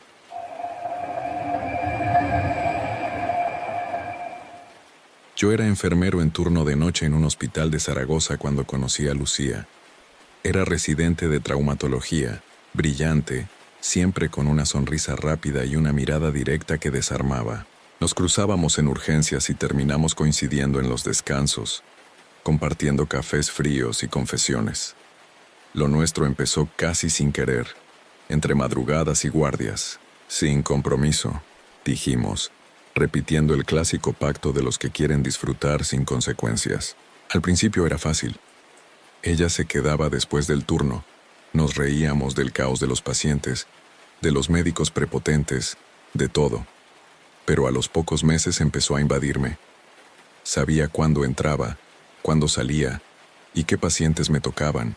A veces llegaba a mi planta sin motivo, solo para saludar. Una madrugada la encontré en la sala de descanso, dormida en mi camilla. «No quería irme sin verte», dijo riendo. No me molestó, al principio, hasta que comenzaron los mensajes extraños. «¿Por qué no contestas? Sé que sigues en el hospital. No te escondas, cariño». Todo a horas en las que yo estaba trabajando, sin haberle dicho en qué turno estaba. Cuando le pregunté cómo lo sabía, contestó con naturalidad. Te busqué en el sistema, tengo acceso. Pensé que era una broma, pero no lo era. Sabía detalles que solo podían leerse en los registros internos. Mis pacientes, mis rotaciones, mis días libres. Lo denuncié a la supervisora. Me dijeron que probablemente era un malentendido, que esas cosas entre compañeros son delicadas. Entonces empezó lo verdaderamente inquietante. Una noche una paciente anciana me dijo, «Tu novia estuvo aquí antes, dejó esto para ti». Me entregó un sobre blanco. Dentro había una foto mía tomada desde la puerta de mi casa y un mechón de cabello rubio atado con hilo quirúrgico. Intenté hablar con ella. Le pedí que parara, que estaba cruzando una línea. Ella se limitó a mirarme sin pestañear. «No es acoso», dijo. «Es seguimiento terapéutico, sé cuándo te descompensas y quiero evitarlo». El tono era tan frío que me quedé sin palabras. Desde esa noche empecé a sentirme observado. En los pasillos del hospital, entre los vidrios de las puertas, creía ver su silueta. En los cambios de turno, alguien siempre movía mis cosas del casillero. Un compañero me avisó un día. «Lucía preguntó si estabas bebiendo otra vez. Dice que quiere ayudarte. No bebo desde hace años». Pero esa frase me inquietó.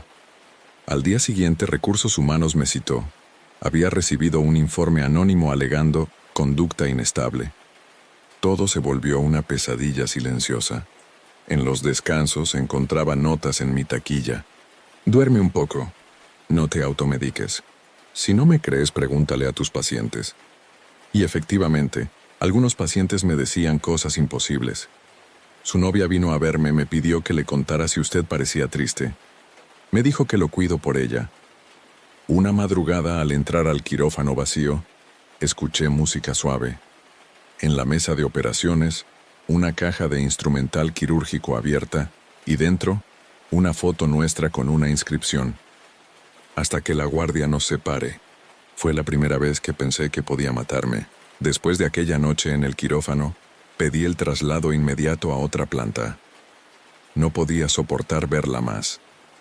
Lucía no protestó. De hecho, los días siguientes pareció desaparecer por completo. Nadie la mencionaba. No aparecía en los pasillos. Su taquilla estaba vacía. Por un momento, pensé que todo había terminado. Pero la calma nunca es real cuando alguien como ella decide desaparecer. A la semana, empecé a recibir llamadas del hospital desde números internos.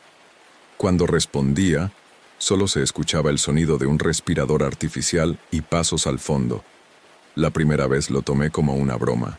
A la cuarta empecé a anotar las horas exactas. Siempre ocurrían entre las 3:10 y las 3:20 de la madrugada. Una noche, hastiado, bajé al área de quirófanos vacía a esa hora. Todo estaba en penumbra salvo una de las salas, que tenía la luz encendida. Empujé la puerta. Dentro, la camilla de operaciones estaba preparada. Guantes, bisturís, un monitor encendido con mis signos vitales falsos proyectados en pantalla. En la bandeja metálica, un sobre con mi nombre. Dentro, una nota escrita con bolígrafo quirúrgico. «No hay nada más limpio que un corazón abierto». El sonido de una puerta al fondo me hizo girar. Vi la sombra de alguien cruzar el pasillo y correr. La seguí hasta las escaleras de servicio. El olor a cloroformo me golpeó en seco. Pero cuando llegué abajo, no había nadie. Solo una bata blanca doblada en el suelo, con mi nombre bordado. Al día siguiente denuncié los hechos al director médico. Me escuchó con gesto incómodo y me mostró algo que me dejó helado.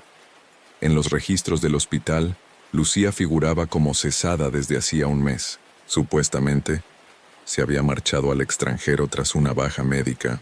«Entonces, ¿quién está viniendo?», pregunté. «Nadie con ese nombre tiene acceso al hospital». A partir de entonces empecé a encontrar cosas que no podía explicar. En mi taquilla, un estetoscopio que no era mío. En el casillero, cajas de calmantes con mi firma falsificada. Y en mi coche, una tarjeta del hospital con su foto tachada en rojo y una palabra escrita a mano. «Reingresada». Me obsesioné con probar que seguía allí. Una madrugada pedí a un compañero de seguridad que revisara las cámaras del quirófano donde había encontrado la nota. En el video a las 3:12, Se ve una mujer con gorro quirúrgico entrar a la sala y preparar la mesa. No se ve el rostro, pero antes de salir, se detiene frente a la cámara y levanta la cabeza. Sus ojos son inconfundibles. Llamé a la policía. Dijeron que investigarían, que posiblemente alguien estaba usando su identidad. Sin embargo, 2 días después recibí una llamada de recursos humanos. Tu nombre apareció en un formulario de solicitud de baja médica. Está firmado por ti y por la doctora Lucía Herrero. Colgué y corrí al archivo.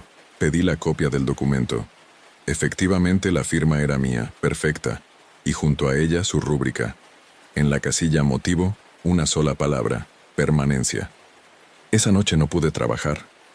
Me quedé en el coche fumando mirando el edificio. A las 3:15 se encendió una luz en el tercer piso, justo en la sala de descanso donde solíamos estar. La cortina se movió y por un segundo juraría que vi su silueta quieta, mirándome. Cuando me marché, mi teléfono vibró. Un mensaje nuevo sin remitente. El turno de noche nunca termina, cariño. Durante los días siguientes no supe distinguir si lo que veía era real o el resultado del agotamiento. No dormía. En cada guardia, sentía la certeza de que alguien me observaba desde los cristales oscuros de las puertas.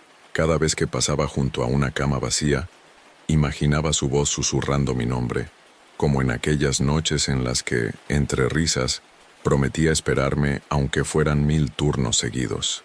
Una madrugada, mientras revisaba medicaciones en la sala de enfermería, el monitor del ordenador se encendió solo. En la pantalla apareció una notificación. Nuevo ingreso. Paciente: Miguel Duarte. Yo. Diagnóstico: dependencia afectiva aguda. Responsable: Dr. L. Herrero. Intenté cerrar la sesión, pero no me dejaba. El archivo estaba protegido con mi clave personal. Llamé a informática. Dijeron que nadie más había accedido a mi cuenta, que oficialmente el sistema lo había hecho automáticamente. Me temblaban las manos. Esa noche, alguien había entrado en mi perfil, manipulado mis datos y creado una ficha médica que me convertía en su paciente. Lo denuncié otra vez. La policía revisó los registros. No encontraron acceso remoto. Quizás un error interno del sistema, dijeron. Pero yo ya lo sabía. Lucía lo había hecho desde dentro. Pasaron 3 días. En el hospital todos me evitaban. Algunos susurraban que estaba perdiendo la cabeza. Un supervisor incluso me sugirió tomar unos días de descanso. Lo acepté, más por miedo que por necesidad.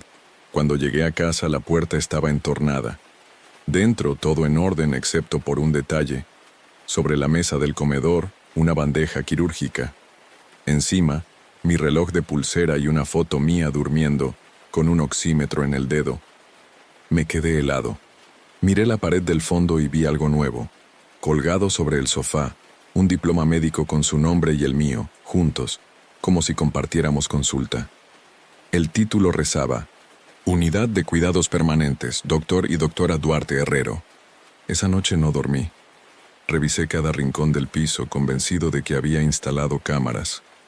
No encontré ninguna, pero al día siguiente, en el buzón, había un sobre con una tarjeta USB. Lo conecté con el corazón latiendo en la garganta. Era una grabación, un video en bucle de mí durmiendo, desde el techo de mi dormitorio. En los últimos segundos, la cámara se mueve y se escucha su voz, calmada, susurrando. Tranquilo, Miguel, ya estás en observación. Después de eso decidí huir.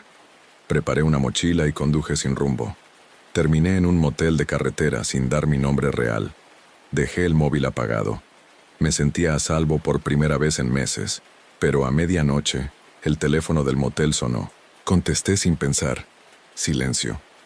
Luego la música que poníamos en el hospital durante las guardias largas, sonando de fondo. Colgué. Corrí a recepción. El encargado me dijo que nadie había llamado. Ese teléfono ni siquiera funciona desde hace años, añadió. Volví a la habitación con la sensación de estar atrapado en una pesadilla que respiraba por sí sola. En la almohada había algo que no estaba antes. Una pulsera de identificación médica, de hospital. En la etiqueta, mi nombre. Y debajo, con tinta roja, una palabra escrita a mano. Internado. No recuerdo haber dormido esa noche. La palabra internado seguía latiendo en mi cabeza como una alarma. Salí del motel antes del amanecer, sin mirar atrás. Me sentía observado incluso en la carretera. A cada curva, cada coche detrás de mí me parecía ella, con su bata blanca y esa calma que siempre precedía a la tormenta. Conduje durante horas, hasta que el cansancio me venció, y paré en una gasolinera. Dentro del baño, sobre el lavabo, había un cartel con letras torcidas. Zona de emergencia médica. Atención exclusiva, doctora Herrero. Era imposible. No podía ser casualidad. Me miré al espejo y juraría que detrás de mí se reflejó una figura con mascarilla quirúrgica. Me giré. Nadie. Al volver a mirar, la frase del cartel había cambiado. Ahora decía: paciente, Miguel Duarte, en observación constante. Vomité de puro miedo. Salí corriendo. Conduje sin rumbo hasta que la carretera se perdió entre campos. Dejé el coche abandonado y seguí a pie hasta un pueblo diminuto. Renté una habitación barata, sin documentación, bajo un nombre falso. Los primeros días todo fue silencio. Ningún mensaje, ningún rastro. Empecé a creer que al fin se había terminado, hasta que una mañana, el dueño de la pensión me entregó un sobre. Esto lo dejaron para usted en la recepción, dijo. Dentro había una hoja impresa con membrete del hospital donde trabajaba. Alta médica, paciente, Miguel Duarte, condición estable. Al pie, su firma y una anotación manuscrita. Gracias por dejarte cuidar. Esa noche oí pasos fuera de la habitación. 3 golpes suaves. No abrí. Pero cuando me atreví a mirar por la rendija, vi una sombra pasar. Llevaba un uniforme médico. En el pomo quedó colgado algo, una tarjeta de identificación. La recogí. Era nueva, plastificada, con mi foto, pero con un nombre diferente. Dr. Miguel Duarte Herrero, psiquiatría. Al día siguiente fui a la policía local. Les conté todo. Mostré los documentos. El agente me miró en silencio. Luego revisó su ordenador y me preguntó: ¿dice que trabaja en Zaragoza? Sí, en el Hospital Central. Imposible. Según el registro, falleció hace 3 semanas. El mundo se detuvo. Me reí nervioso. Le pedí que revisara otra vez. Él asintió y me mostró la pantalla. Mi nombre, mi número de colegiado y la fecha de defunción. Causa: paro cardíaco durante guardia nocturna. Médico responsable: Dra. Lucía Herrero. Salí tambaleándome sin entender nada. En la calle el aire olía a desinfectante. Me apoyé contra una pared intentando respirar. Entonces sentí algo frío en el cuello, una mano enguantada. Su voz, suave, exacta, susurró en mi oído. Te dije que el turno de noche no termina nunca, Miguel. No recuerdo nada más. Dicen que al día siguiente, un guardia de seguridad del hospital aseguró haber visto a un enfermero nuevo en la planta de psiquiatría, con una doctora rubia a su lado. Ambos sonreían, atendiendo a los pacientes. Cuando le preguntaron sus nombres, respondió con calma: Duarte y Herrero, Unidad de Cuidados Permanentes. Nadie más volvió a verlo salir del hospital. Y desde entonces, cada madrugada, en la sala de descanso del 3er piso, los monitores de signos vitales se encienden solos. Siempre marcan la misma frecuencia cardíaca. Siempre el mismo nombre en pantalla. Paciente: Miguel Duarte. Estado: en observación.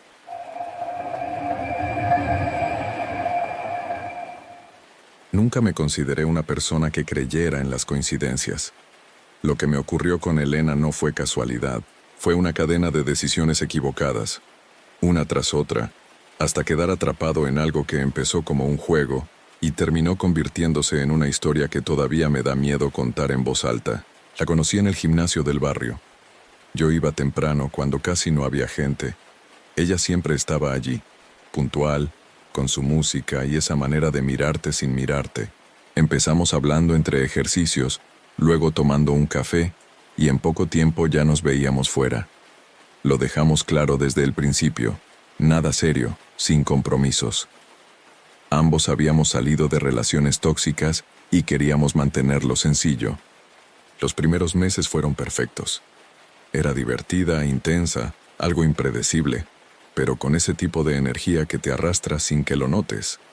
Luego empezó a prestarle atención a detalles que me incomodaban. Sabía mis horarios exactos, los nombres de mis compañeros, incluso los días que mi madre me llamaba. «Es que me gusta conocerte bien», decía. Una tarde, después de entrenar, fui a ducharme y dejé el móvil en la taquilla. Cuando volví, noté que había sido movido. En la pantalla había una conversación abierta con mi ex. Elena lo negó, pero esa noche me escribió un mensaje que me heló. Ahora entiendo por qué tardabas tanto en olvidar. Durante unos días todo pareció volver a la normalidad, pero poco después empezó con las coincidencias. Me encontraba en sitios donde no la esperaba: el supermercado, la parada del bus, el bar de la esquina donde solo iba los domingos. Siempre sonreía. «Qué casualidad», decía. Una noche salí con unos amigos. A mitad de la cena el camarero se acercó con una botella de vino y una nota. «Por fin sales sin mentirme, disfruta, amor». No hacía falta firmar. La confronté al día siguiente. Se rió. Dijo que era broma, que solo quería ver mi reacción, pero algo en su voz no sonaba como una broma. Le pedí distancia. Ella asintió, tranquila, y se marchó. Pensé que por fin había terminado. 3 días después, mi jefe me llamó a su despacho. Había recibido un correo anónimo con capturas de mi teléfono, conversaciones personales, fotos privadas, mensajes de trabajo manipulados. Todo indicaba que yo filtraba información de la empresa. Me suspendieron mientras investigaban. Esa noche la llamé furioso. No contestó. Pero al minuto recibí un mensaje de un número nuevo. «No debiste bloquearme. Las cosas se comparten, ¿no?». Decidí denunciarla. Pero cuando llegué a la comisaría, me dijeron que no existía ninguna persona con su DNI ni con el número de teléfono que yo tenía guardado. Revisé las fotos, los mensajes, los recibos. Todo lo que tenía sobre ella había desaparecido del móvil. Ni siquiera sus contactos en común parecían recordarla, como si nunca hubiera existido. Esa noche, cuando entré al gimnasio, la recepcionista me saludó con una sonrisa. «¿Vienes solo hoy?», preguntó. «Qué raro no ver a Elena contigo». «¿Elena?», dije, helado. «¿La recuerdas?». «Claro, si tú trajiste su ficha hace 2 meses». Dijo que era su pareja. Me quedé paralizado. Yo nunca había hecho eso. Al salir encendí el coche. En el asiento del copiloto, doblada con precisión, estaba mi toalla del gimnasio. Y encima, una nota. «No puedes borrar lo que ya soy». A partir de esa noche, empecé a sentir que todo lo que me rodeaba tenía su huella. No veía a Elena, pero ella estaba en todas partes. En mi buzón aparecían revistas de fitness a su nombre, pedidos que yo no había hecho, flores con tarjetas sin firma. Pensé que era una forma de provocarme, de recordarme que seguía cerca. Decidí cambiar de gimnasio, de número, incluso de apartamento. Me mudé a las afueras, a un sitio tranquilo, sin redes, sin vecinos curiosos. Durante 2 semanas no pasó nada, ni un mensaje, ni una llamada, ni una nota. Empecé a respirar, hasta que una madrugada, mientras veía una película para distraerme, mi televisor se encendió solo y la imagen cambió a la de una cámara de seguridad. En la pantalla, yo, dormido. Tardé unos segundos en reaccionar. Apagué el televisor, revisé cada rincón de la casa, buscando cámaras. No encontré ninguna.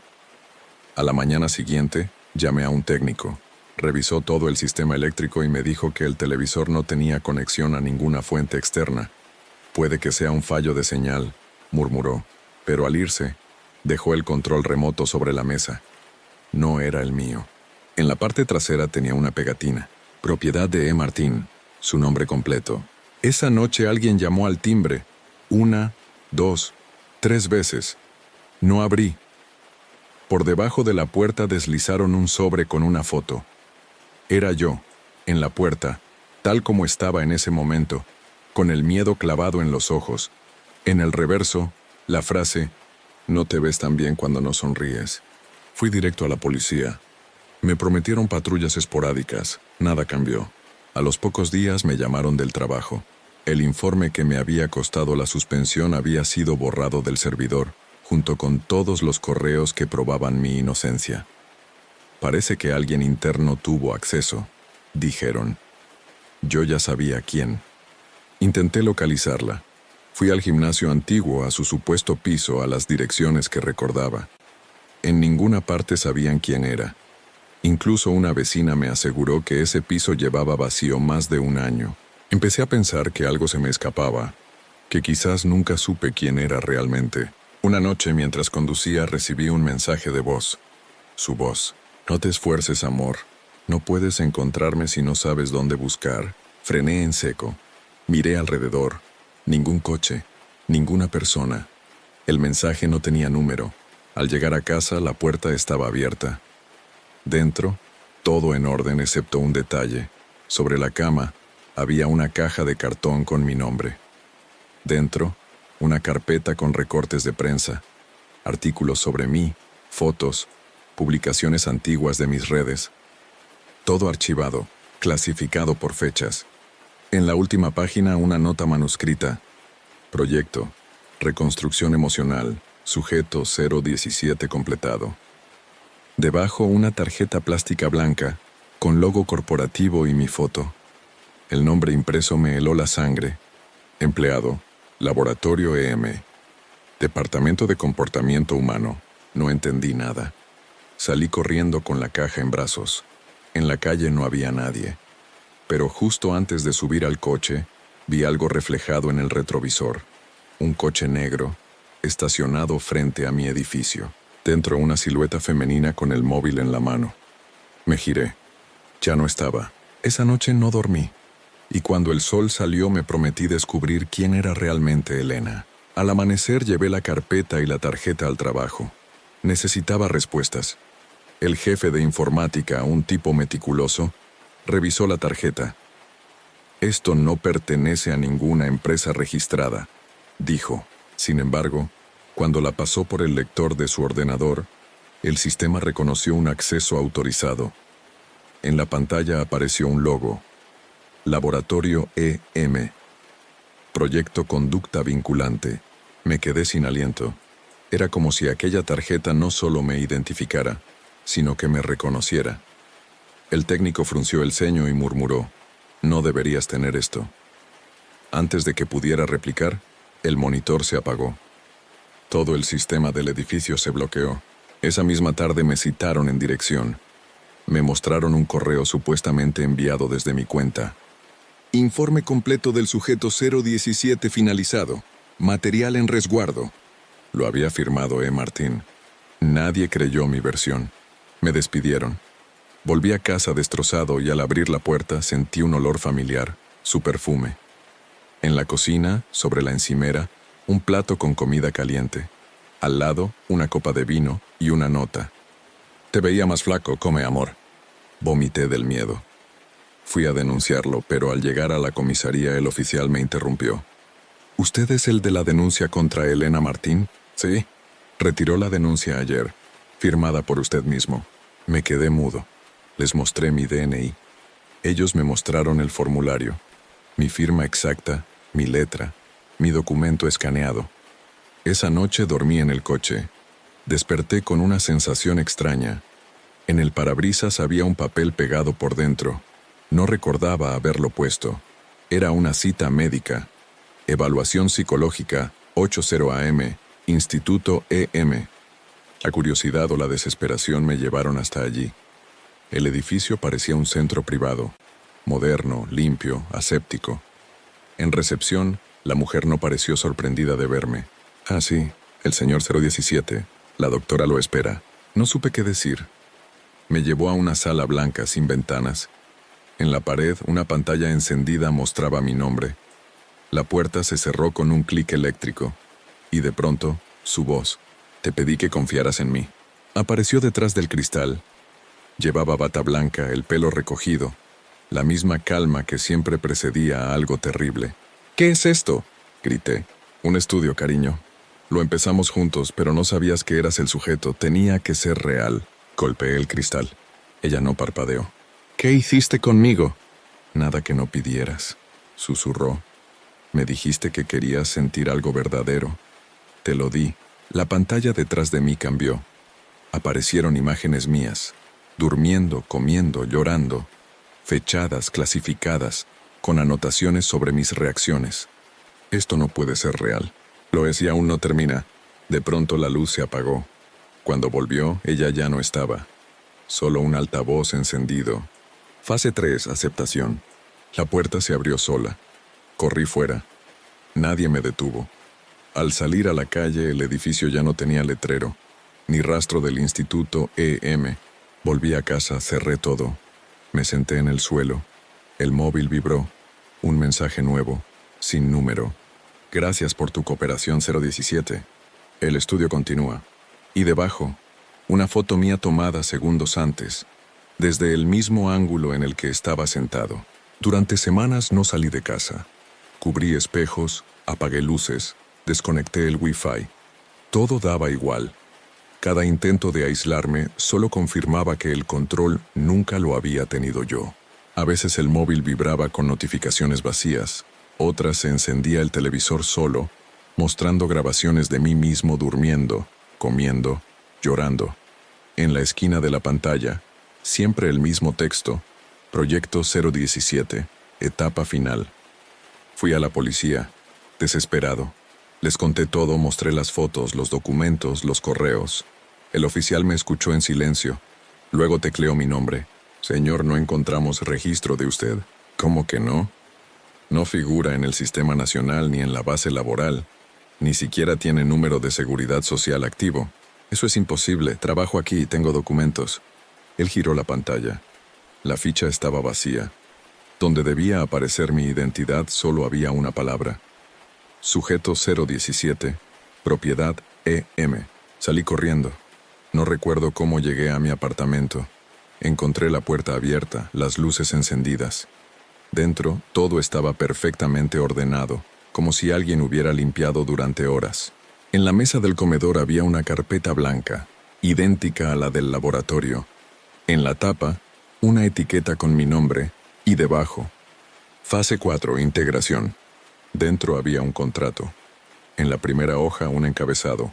Laboratorio EM. Programa de vinculación conductual. Duración, indefinida. En la última página, mi firma. No recordaba haberla hecho, pero era mía. En el margen, un mensaje escrito a mano. Bienvenido al equipo, amor. De repente, la pantalla del televisor se encendió. Una transmisión en directo. Era mi salón, pero la cámara me mostraba a mí, de pie frente al televisor, sosteniendo la carpeta. Detrás, una figura femenina se acercaba lentamente. Me giré aterrorizado. No había nadie. Volví a mirar la pantalla. La figura ya estaba a mi lado. Lucía tranquila, vestida de blanco, con una tablet en las manos. No luches más, dijo con voz serena. Todo fue parte del estudio. Tú mismo aceptaste. ¿Qué estudio? El del vínculo. Queríamos saber cuánto puede resistir una mente cuando se le arrebata la noción de identidad. Intenté apagar el televisor, pero no respondía. La imagen cambió a una serie de archivos. 017. Resultados finales. En cada uno había clips de mí gritando, llorando, durmiendo. Y al final, un audio con mi voz repitiendo: yo soy 017. Yo soy el experimento. Rompí la pantalla de un golpe. Oscuridad. Silencio. Luego una notificación en el móvil. Grabación guardada correctamente. No recuerdo mucho después de eso. Me encontraron días más tarde sentado frente a la televisión rota, murmurando incoherencias. El parte médico decía: delirios persecutorios. Nadie encontró pruebas de Elena, ni del laboratorio. Todo lo digital desapareció, como si nunca hubiera existido. Hoy vivo en una clínica. Me dicen que estoy mejor, que Elena fue un producto de mi mente, pero cada noche, cuando las luces del pasillo se apagan, una pantalla en mi habitación parpadea con un logo familiar. Laboratorio EM, Proyecto 018 iniciado.